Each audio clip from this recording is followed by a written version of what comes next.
Hello. आज हम Indian constitution के आर्टिकल 19 को देखेंगे। अभी तक हमने आर्टिकल 18 देखे। हमने आर्टिकल 14 से आर्टिकल 18 में हमने समानता का अधिकार देखा। आज हम आर्टिकल 19 को देखेंगे। यह स्वतंत्रता के अधिकार को बताता है, आर्टिकल 19 से आर्टिकल 22 तक। तो क्या कहता है आर्टिकल 19? तो आर्टिकल 19 बताता है वाक एवं अभिव्यक्ति की स्वतंत्रता, यानी हमें बोलने की स्वतंत्रता है। तो आर्टिकल 19 का क्लोज 1 का सब क्लोज ए क्या कहता है?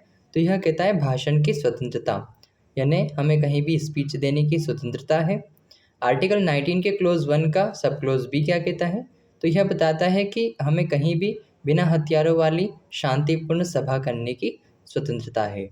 आर्टिकल 19 के क्लोज 1 का सब क्लोज सी कहता है हमें कहीं भी संघ बनाने की शक्ति है, हम कहीं भी अपना एक संघ बना सकते हैं।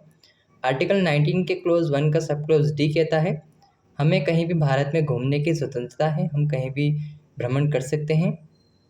आर्टिकल 19 के क्लोज 1 का सब क्लोज ई कहता है हमें भारत में कहीं भी स्थायी निवास करने की स्वतंत्रता है, हम कहीं भी भारत में रह सकते हैं। आर्टिकल 19 के क्लोज 1 का सब क्लोज जी कहता है हमें भारत में कहीं भी स्थायी व्यापार करने की स्वतंत्रता है, हम कहीं भी खुल के जो है व्यापार कर सकते हैं। Thank you.